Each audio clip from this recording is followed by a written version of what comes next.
విజయవాడలో BC commission chairman గా వచ్చిన అవకాశాన్ని సద్వినియోగం చేసుకుంటానని ఆ కమిషన్ నూతన చైర్మన్ నిరంజన్ అన్నారు.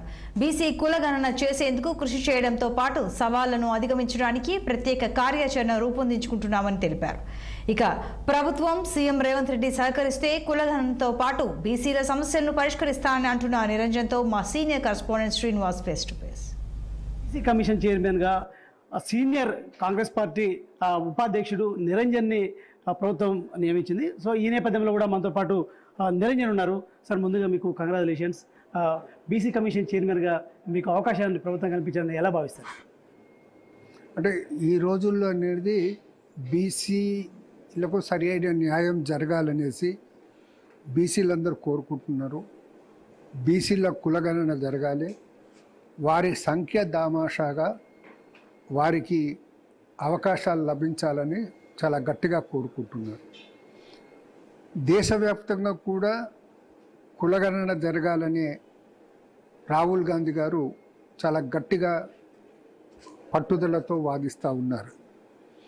సో ఈ సందర్భంలో బీసీ కమిషన్ యొక్క బాధ్యతలు అనేది చాలా గురుతరమైనవి.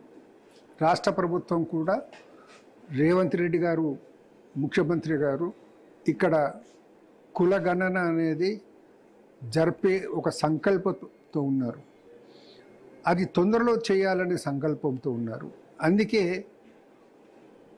తాము స్వయంగా ఈ బీసీ కమిషన్ను పటిష్టం చేయటానికి అనేది సభ్యులను నన్ను వారనేది సెలెక్ట్ చేసుకోవటం జరిగింది. అది అంటే కాంగ్రెస్ ఎజెండాలో భాగంగా అసెంబ్లీలో కూడా ఈ కులగణనకు సంబంధించిన తీర్మానాన్ని కూడా ప్రవేశపెట్టారు.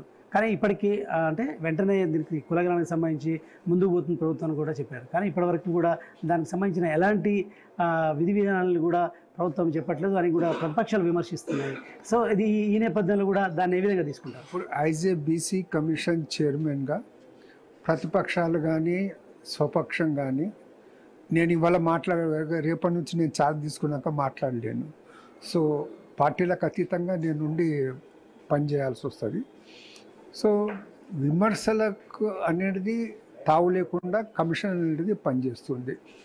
స్థానిక సంస్థల్లో కూడా అంటే దీనికి సంబంధించి ప్రభుత్వం ఎన్నికలు జరపాలని చూస్తుంది. ఈ నేపథ్యంలో కూడా ఆ ఎన్నికలు కులగణన తర్వాత జరగబోతాయా, లేకపోతే కులగణనకు సంబంధించిన అంశాలు ముందుగా తీసుకున్నాకనే అవి జరుగుతాయి? ఎన్నికలు పెట్టడం అనేది అది స్టేట్ ఎలక్షన్ కమిషన్ పర్వ్యూలో వస్తుంది, స్టేట్ గవర్నమెంట్ పర్వ్యూలో వస్తుంది.